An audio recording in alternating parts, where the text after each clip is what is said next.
today let's talk a little bit more about how to become a florist. Specifically, do you need a floristry course before you become a florist? Or do you need a certificate? A lot of people are wondering this. So let's dig into that just a little bit before we get started. My name is Chelsea Fuss. If you're new to this channel, I'm a floral designer and have been for over 20 years. I'm an author and instructor. So if you would like more free flower tutorials, workshops, and mentoring for your new floral design business, you can hit the subscribe button, and if you would like to be notified when I make a new video, you can hit that little bell. Okay, so let's dig into the first question. Do you need a floral certificate? The wide and large answer is no. Typically, there is not any kind of law that you need a floral design certificate to practice floral design. And I'm speaking specifically in the USA.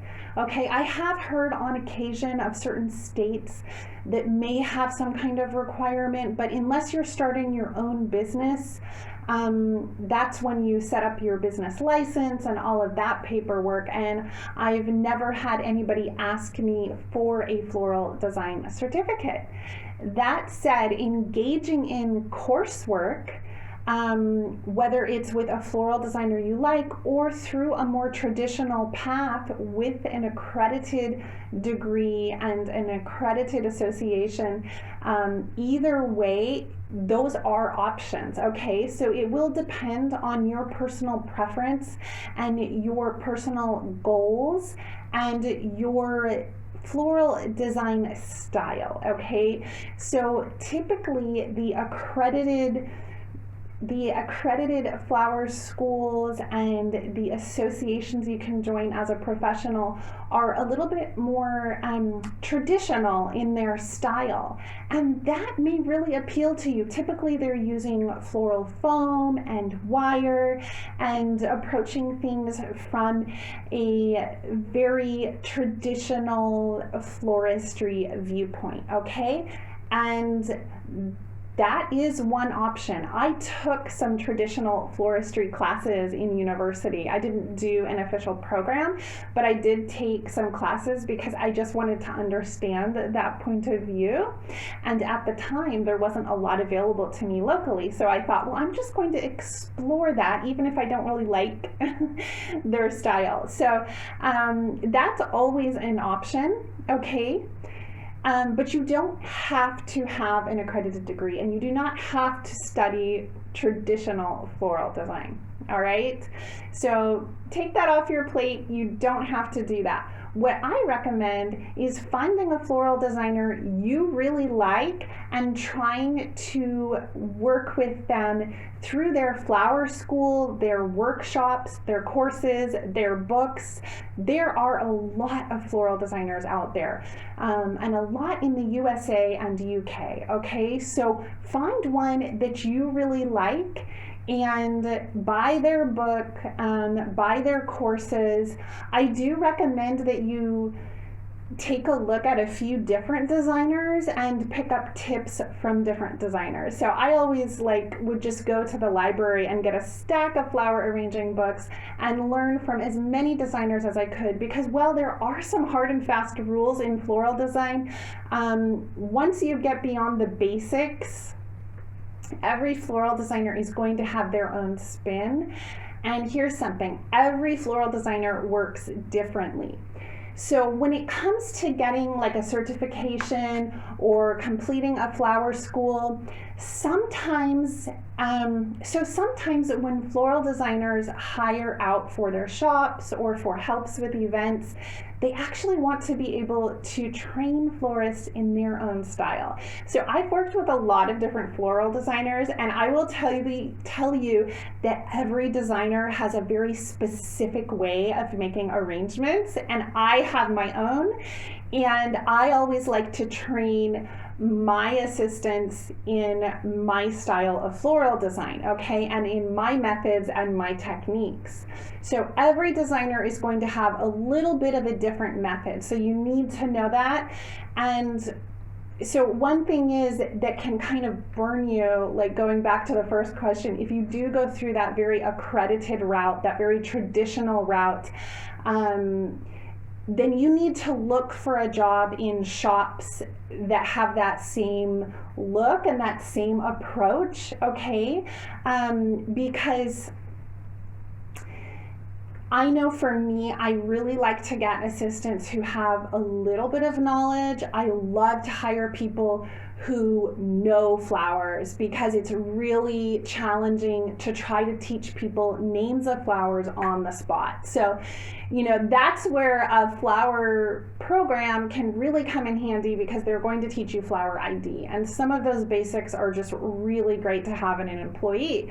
That said, I don't want somebody who has very specific ways they do things and are kind of stuck in a rut or stuck in a very specific style, okay? Because I need people to create arrangements in the style that I'm working in, and I have my own method.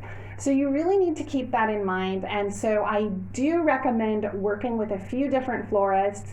I do recommend completing coursework and doing a career program if you can. Many flower schools have career programs. I have one in my flower program, but you need to learn from somebody whose approach and style you really like, because then when you go to work for a florist, then you'll be kind of on the same wavelength, all right? The other thing is, if you want to start your own business, the more knowledge under your belt, the better. And if you do a floral career program, you are going to skip so many steps that you would have to learn through trial and error. And one of those is pricing. Profitability is an area of floral design that a lot of people like to sweep under the rug, and they end up starting a business and then they say, oh wow, that was just an expensive hobby. So that's where coursework can really come in handy. And I'll tell you a little bit more about my personal journey. And I would love to hear about your journey too. So leave a question or comment in the question box below and I will respond. And I'd love to hear where you are at on your floral journey, and maybe I can toss a few tips your way for what you need to do next. So I started studying flowers, as I told you, from a very young age, dipped into as many courses as I could from a variety of designers, I did a lot of learning on my own. So I was digging into books. I was making a few arrangements a week from my garden or from the flower, from, you know, getting stems at the flower shop. I went ahead, dug in, and started doing weddings and events for friends during university. And that way I really built my portfolio. I got my wholesale license and I started working for friends and friends of friends, and I had a few subscription clients. And after that, I did some more studying. So after I had learned hands-on a little bit, I flew to London and I studied with two floral designers that were kind of my flower arranging idols at that moment. And then I visited all the flower shops I could. So I studied with Jane Packer and at the Wild at Heart Flower School, and that was a wonderful experience. And then I came back to the US and really dug in and started my own business. But I did also study art history at university, and that really taught me all the principles of design in terms of scale and balance and color theory. And then I did a horticultural internship at a hotel in their gardens and their flower shop, and I loved the flower shop style. And that got me really an understanding of how a flower shop works, how events are installed, and they had a great way of working. So our styles really melded. So that was great. We were on the same wavelength. So that's a little bit about my journey. It has ebbed and flowed from there, and I get more in depth with that in our flower coursework, but I always think it's interesting to know more about someone's journey, and I will do a blog post about this as well. So I'll put the link to that in the comment box below. The other thing is, if you are starting out on your floral journey and you're trying to decide which next step to take, I do have a free checklist for you that I've created that gives you kind of the steps in chronological order that you need to go through when you are looking into becoming a florist. And just take one step at a time, okay?